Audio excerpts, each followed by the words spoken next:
Wedding receptions were the perfect settings for bad choices. Not that Everly Grayson had ever made good ones.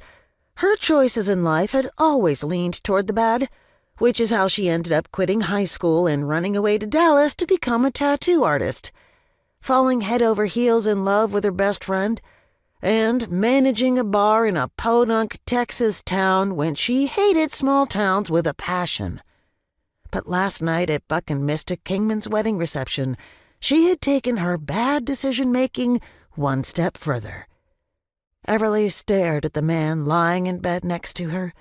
His features were identical to his twin brothers, but she had always been able to tell the two apart, mostly because Chance Ransom scowled whenever she was around.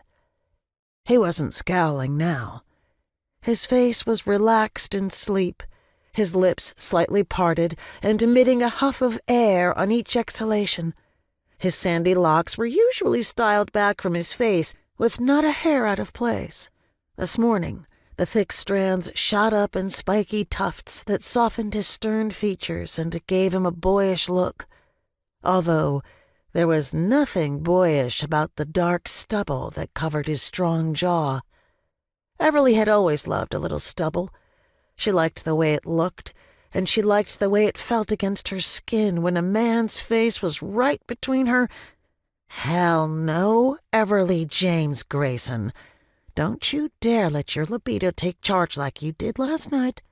You already made a mistake. You don't need to compound it. She reached over and shook Chance awake. Time to rise and shine. Chance's long lashes slowly opened. The early morning light coming in the window must have been too much for him because he cringed and slammed his eyes shut again. She figured he had one hell of a hangover. Her head pounded, and she hadn't downed half as much wedding punch as Chance had. What the hell had been in that punch? Chance massaged his temples and groaned. Good Lord. I don't know if the Lord had anything to do with last night, she said. With a jerk of his head, Chance turned to her. She'd thought his eyes were the same soft brown as Shane's, but this close, she realized that there was nothing soft about Chance's eyes. The pupils were hard onyx, surrounded by a ring of steamy coffee. The mixture was deep, dark, and sexy. They held surprise for a split second, and then horror, like she was the worst possible nightmare he'd ever had. She figured to a pastor. She was. She grinned.